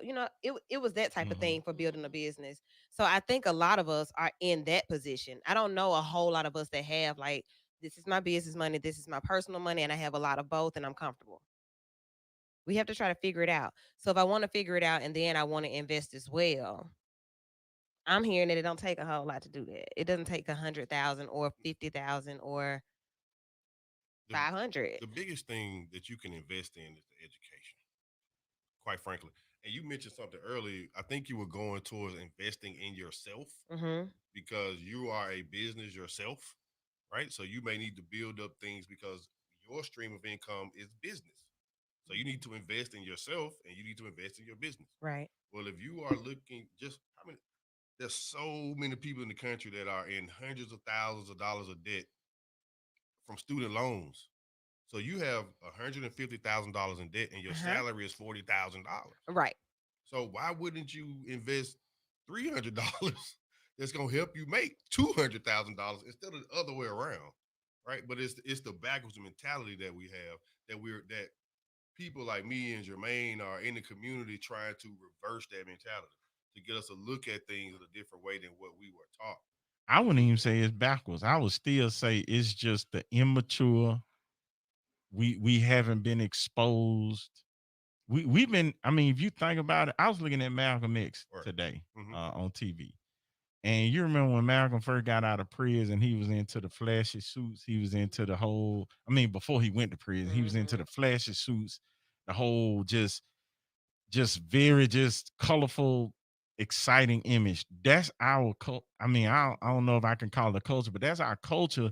To where when we get stuff, we like being flashy. We like buying things that let people know, hey, I made it, or hey, I'm doing it because I can afford this. And we're again, I just feel like we're just not getting into the thing of saying, okay, you can buy all the Louis V you want to. You can have a closet full of Jordans. And I'm Mm-hmm. like you. Like, I mean, if I go in my closet right now, bro, 200, That's what I'm please. thinking. We need to have a I sale. don't have no shoes cost under 200 unless I got them on sale. Yeah. And I'm sitting up here saying, well, dang, I got a whole bunch of wasted money in there because I don't even. After so long, I don't wear them. I give them to my sons, my oldest son. I'm like, okay, they gonna dog them out. They ain't gonna, you know what I'm saying? So it's like to come out of that mentality, it takes a level of maturity, and I don't think it's reverting back because it was never there. You get what I'm I get saying? exactly what you're saying. Yeah, It was never there. It was never. We were never provided that and information. see, and to me, honestly, I say this, man, and people don't be understand what I'm saying. The greatest enemy to the black community is the successful black person who turned their back on them. You're right. And so if you were doing what you're doing and taking your money to other areas, to other people, and not trying to educate and provide a service for people in the community, then you'll be hurting us. Right. You know what I'm saying? Because you know how to. I mean, I'm listening to you. I'm like, okay, he sound like, you know what I'm saying? The way you making stuff, the way you explaining stuff is sounding real applicable. You Mm-hmm. know what Yeah. I'm saying? Like okay, I can understand it like that. You know what I'm saying? Right. Because if you get to talking super technical, I'm gonna tune you out. Yeah. And Right. And that's why I would say, like, we always, it doesn't matter who the guest is. They'll say what they do, what the information is. And I say, hey, all right, come again and make it very vital. yeah, And I'm you do that. I'm here to educate, and I come from the community. I'm in the community, right? And I have been whether I had $100,000, 200, or no money. I've always been in the community. So I know that when I'm talking to us, I know we don't know what a bear or a bull is. So what do I sound like coming in here using that term unless I'm going to teach you what that is, Right. right? What do I look like talking about indexes and price to earning ratios and when I haven't even taught you the very basics. So I don't use terminology, industry terminology, unless I'm talking to people who are actively in the industry, right? But if I'm talking to my people, and I want us to get the information. I want us to eliminate the risk. I need to relate it to things that you can relate to. I need for you to understand it. And if I'm talking over your head, that does nobody any good. Yeah. And it doesn't help me accomplish my goal. You know, one of the things I put on my vision board was I wanted to see financial information circulate as freely as gossip. Mm. Okay. So just as bad as we talking about Kanye West and Russell Wilson and this and that and Lord Harvey, I want us to be talking about investing, stocks, cryptos, real estate. That's what I want us to be talking about. We talked about Russell Wilson and Future got more money than Invested everybody. everywhere. Yeah, come on. Let's go get the money. Baby Future Let's invested go get everywhere. the money. All right. Simple, straight like that. Jermaine, what you got? I was gonna say what Blue said about what Blue said earlier, as far as just in the community, us liking nice things. Man, that's cool. I mean, it's definitely okay liking nice things. Just find a way to get an asset to pay for it. Like you can get whatever you want to. Say that again, because I think we need to hear that. For the people in the bike, get an asset to pay for it, right? To pay for it. Get what you want. I mean, but yeah, make sure you got something to pay for it. All right. What are you all thinking now? Like, what, Courtney, are you influenced at all, like to really put this coin in a different bag? Not right now. I need a few more coins. See? Okay, I hear what you said, but it's fine. I mean, my wife been doing it. Is that Peter Pan or what that thing is on the phone? Robin Hood. Really? Hey, they might as well call them Peter Pan right now. They've been drugged so bad in the that's funny. Crazy. What is it? What's the significance? I do have a question though. What's the significance? I think Jermaine said something about it earlier. So you know how you can invest through Cash App. Is that a good idea? I see so many people talking about that, but I don't know. I'm not knowledgeable of it at all. It's a good idea. It is? Yeah. Cash App is not the best platform, but it's a good idea for people who are using Cash App because it makes it easy for them to be able to do so. So as long as they help you get into it, get into it. And I say Cash App because I don't invest on Cash App like for real. I got like I said $20 now, but it's like the interface is very user friendly. Like it's easy to do. Like so it's not confusing to understand Cash App. So for people that's beginning in the market, $5 or $10, $20, like it's something that you could put the money in and visually see it. I will say the flip side to, and it's I don't know nothing about it. I'm learning everything from you right now in this moment. But my fear for Cash App is that I've seen people lose money and not be able. It's customer service. You can't talk to nobody. That part too. No insurance or anything. Just here recently, somebody was getting money coming in. It was their birthday, and they were getting money coming in. And just as soon as they hit like $100, a scammer came in and took $7, and then took the rest of it. The person messaged Cash App and asked about, I need my money back, or like, how can I get my money back? We're working on it, blah blah blah blah blah, but we can't refund your money. Turn your cards off, people. It's a cool feature. It allows you to. Wait a minute. Wait, I'm finna put my wife on blast. What? She just said I made $2K off Robinhood. I ain't know about it. Wasn't none of your business. Where my Gucci He bag? don't know nothing about it. Where my Louis V bag at then? Now he thinking about how much other money she hide from. Women are gonna hide the money. They're in the stocks, Carl. I ain't say nothing bad about her on here doing this. No, I don't think so. Oh, she talking about don't do me like that. I understand. Yeah, I tell my wife do it. Like she does it. I'm not doing it. Like I go to the casino. Well, back then, no, I'm not doing $5. I'm on the $5, and look, I'm using the free 20 that they gave you when you got the buffet. Like See, the crazy thing is I don't even like to gamble though. Like the casino ain't my deal. Yeah, I ain't. Like, but I put a few dollars. She invests all the time, so I'm finding out new stuff on the air. You mentioned Cash App. A lot of people do not realize that Cash App is owned by a company named Square. Yeah. Okay, so by Square, right. And they put the swipe on your phone. You're going into a lot of businesses and swiping your credit card. And they also have a stock. This is not a recommendation, but they also have a stock. And it's one of the best performing stocks in the tech industry. I have personally ridden Square from about $30 a share to about $2.30 a share. But see, so even with that, so when we talk about investing in the actual thing, like investing in Cash App or investing in Square, right? That's one side of it. But when you have, like, I use Square for my business and I use Cash App too. But just the fact that I know people who have lost, like, if they're using the app itself, like if they're using Cash App as a money exchange system, I can lose my money and not get it back. So if I invest in stock, that's a whole nother side of Cash App or Square. Right. It is another side. And I can't personally speak to Cash App because I don't use Cash App as an investment vehicle. Um, but I would say do your due diligence. Um, I've I had someone who had a similar situation, and I told them to go find the telephone. They kept emailing people. Somebody responded to them. Get on Twitter. They got help in some way, shape, form, or fashion. But that's one of the things that a lot of these up and coming companies, Robinhood, Square, they don't have a telephone number that you can call.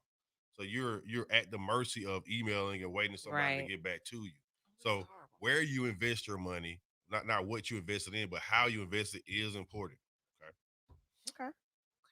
But you got a lot of there are a lot of other companies. Not to recommend one per se, but you have E-Trade.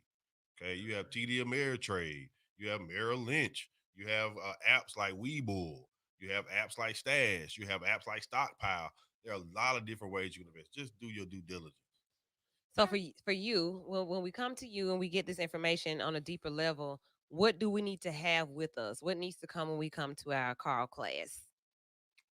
When you come to your Carl class, number one, have the right mentality. Just be ready to learn. Right? Be ready to learn. Be ready to get things in order, and I'll help you do the rest. I like depending upon the financial situation of the person I'm working with, because I work with people who have very little money, and I work with people who have a lot of money. Okay, so it depends upon the financial situation. Okay, but do an inventory of your money. Know how much money you have coming in, gross and net. That is before and after taxes. Okay, know how much money you have going out. How much you paying on food at restaurants every month. How much are you spending on groceries every month? How much you putting in cash on your? Yeah, so you need to know your money, because we have to find that discretionary income. Okay. And Blue mentioned an emergency fund. That's that cushion. Yeah. Okay, that's that cushion. And I've been there to where I was very reliant on that emergency fund. So I advise people to make sure that you have at the minimum 3 months, but preferably 6 months of income, because you do not know what's going to happen. You have no idea what's going to happen to you. You have no idea what's going to happen in the company you work for. You have no idea what's going to happen in this crazy world that we live in. So you must be prepared for the worst. Doing that homework and pulling those numbers. So that takes so much diligence and effort. Expect when you don't when you haven't done it, yeah. Because if Courtney, it may be a man thing that you all can. But it's simple. It's simple as, I don't want to say simple, but it's simple as following the brother on social media. Yeah, like he dropping the gems. I will say this too: if you at a major bank, you can literally track. Like when I looked at how much I spent at Walmart for the month, I was like, man, this crazy. We don't do that, Blue. Some kind of addiction, huh? I mean, it just the bank account I use, it shows me like my spending and where it show it, but and I just downloaded QuickBooks, and I'm just absolutely I'm amazed at how it can break down so many. I think it's something good to have, even if you don't have a business. Like it'll literally it'll track. So I like it. I'm kind of impressed. It's a lot I still got to learn. But I mean, I think it's only hard for people who don't have like a stable banking account to where you can pull those numbers, you can pull old bank statements and stuff like that. So. Yeah, you're right, and it also depends on a couple things, because when I was fresh out of college, and people were coming to me talking about, well, you need to save and you need to invest, and what about retirement? I'm like, man, I'm just getting some money, right? I don't have any money to do anything with other than pay my rent, put some gas in my car, and eat. I'm just now getting fresh out of college money. That wasn't very much money at all. All right, so it wasn't even on my mind. And we also we don't come from much. So the very first thing we want to do when we get some money is buy something that we never had before. Gotta catch up. Right? What we buy talking something about? we never had before. Right. And then you get addicted to those things. And before you know it, you just pour money into something that's doing nothing for you but making you look good or making you feel good. Right. And then when you really need some money, you're like, damn, I done messed the money up. I can't re-up. I blew the bag. Okay, you blew the bag. I was, just to throw this out there for myself, for one reason or another, a few years ago, I bought a small amount of Bitcoin and then in an app and just didn't even worry about it. And what got me kind of energized right now and glad that I'm a part of this conversation is when I was like, okay, let me get back into this stuff. I downloaded that app and realized I had some Bitcoin, and the number that's in there was enough for me to transfer to, outside of keeping in the Bitcoin, was enough for me to like say that this stuff you can forget about and just be making money. Won't he do Imagine, it? and I did Bitcoin and I chose another random crypto at some point, and I'm like, this thing doing numbers now, and I'm like, if I just had some intention behind this, this could be crazy. Like this could be ridiculous. And so for me, it's like I'm about to learn this stuff. Whether it turn into a fortune or not, I'm gonna know enough about it to do it on purpose. Because doing it by accident done turned into some positive results. How much and you so get, that's what got me energized. Blue want to know the money. How He much want a you dollar get? amount. He don't want percentages. He want tell her where the money resides. I got enough to pay small bills, but it was just enough. It wasn't enough to make me feel like it wasn't nothing, but it was enough to make me feel like it can be a lot more. That's what's up. One of my friends called me this morning and told me he had thought about an account that he put some money into several years ago into Bitcoin. He probably less than 1,000. And he said, man, I have $40,000 in this account. And he forgot about it. He was just sitting there. Right? 40,000. I'm cashing that. Right there. I mean, just called me this morning. That's a number. That's what I need to hear. I forget about 40K. I forget about 1,000 to get 40. I mean, Right. like bye. So look, that's I That think where the that's a good money point because resides, we're at the end of the show. So like that's a good point to get to right now. So once I invest and I see that, okay, I'm this is straight. I'm gonna go to take an African voyage or something. Now I'm gonna cash out. How does that work? Okay. So when you are ready to, what we in industry term is what we call take profit. Or not cash out? You cash out. In the industry, it say take profit. You got to sound Gotcha. refined. You take profit, you cash out. What you do is you sell the asset. So if you have 10 shares of Nike, Mhm. you say, I want to take half of this money, you sell 5 shares of Nike. That money will then be transferred into your brokerage account. Okay. Which is Mhm. Robinhood or E-Trade or whomever. And then you just simply find where it says transfer to my bank account. You press that button, and then within 24 hours, your money is in your checking account so that you can use it as cash money. That's easy. Easy peasy. Very easy. It's like 2 steps, 2 buttons. Push, That's push. cool. Yeah. And it's yours. It's not like you have to get permission. You got to pay taxes on it. Great question. That is a great question. You huh? do have to pay taxes on your gains. Okay. You Okay. don't have to pay taxes on the money that you put in, but you have to take money on what you made on top of it. Each broker will give you a tax certificate. Okay. They'll either email it to you or you can go download it. Download that tax certificate, give it to your tax accountant. That is very, very important. But don't be worried about it. And the one thing to say about taxes, if you leave the money in the investment longer than a year, you will pay less taxes than if you took the money out within a 12-month period of time. Gotcha. That's Okay. one key So difference. that's why you do need to leave it.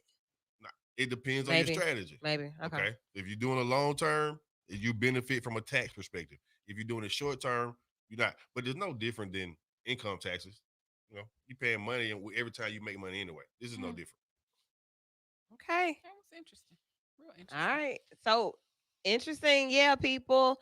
I see you all are watching on the different platforms. I really wish I could see what you're saying if you're saying something. But I appreciate you all for hanging around and getting this information on like Sunday nights at this hour are not your typical education hours, but this is when we come on. You all have supported for years. So to stay around and get this information on how you can watch yourself be better in 2021 financially is amazing to me. So thank you so much for that. The other part of this information that you need is Carl's contact information. You can reach me. My website is Carl Hugo. That's Carl with a C. CarlHugoDavis.com. You can send me, you can get onto my email list, subscriber list. I send out information. You can schedule an appointment with me, a one-on-one appointment where we can have a 30 to 60 minute sit down, do an initial needs analysis. and then we can figure out what we need to go to from there. You can find me on Facebook or Instagram under the same name, carlhugodavis.com. I do have a few events that's coming up. We're going to be doing a few webinars. We're going to be doing a few face-to-face events. I have a clothing line that I've been working on for a while. It's called Money, Muscle, and Melanin. And we're promoting financial and physical health and wellness in our community. Okay. Flexing your mental and your physical muscle. I have a few other spinoffs that are coming from that. So I have a lot that's coming out. Working with Jermaine and the mentoring program. So we're about to get information out in front of the children. We're really, really about to take this thing because financial literacy is the most important thing that I did not know. So I have a duty to the people, have a duty to God to help take our community to the next level. And that's what I'm here to do. So connect with me. Let me help you get your money in the right order. Let me help you make sure you have the right vehicles in place to protect your money. And let me make sure that you have everything that you need to be able to have the money that you need at the time that you need it. Love it. Okay. I don't even really have to say anything else. Thank you for your time tonight. Thank you for the Thank you. information. Absolutely. Every Sunday night, right here on B94.9 WATV, you all can catch us being vital and talking to vital people like Carl Hugo You gonna Davis. have me back so we can go into deeper information some other Yeah, time? absolutely. So let me tell you something that we do. I know. So Courtney was in for like 2 seconds. She's backstage, but there was another guest that we had on a few weeks ago talking about credit. So like we're running everything together and talk and like actually doing with the if you come on and you talk about it, we're gonna do it. So she and I are doing that. I'm gonna do this. Jermaine is doing this now. So like this is what vital is. We Gotcha. don't get on the radio and talk about things that we don't do. Yes. So when you come back next time, I'll be able to say, y'all, um, I'm balling. Business is booming. Things are great. Yeah. So We gotta do that. absolutely. And then by then, Blue will have his 100,000 ready to invest. Courtney will be ready, and we winning. That's what we doing. All that's important. Credit is important. Money, investment is important. Savings is important. Business, all that's important. So I say about a 3-month check in. We'll run this thing, and yeah, we'll run it about 3 months to make sure that everybody can see what they want to see and be able to actually share about the experience. I got your model on standby too. Somebody said they want to rock the shirt. All right. All right. My website is under construction. We're adding on the website. I'm gonna do a little pre-order thing here soon. So follow me on social media, and I'm gonna put something out for that. But thank you for that income.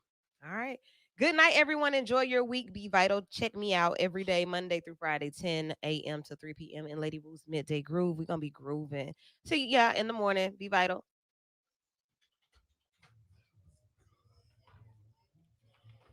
Very good. Good night, everyone.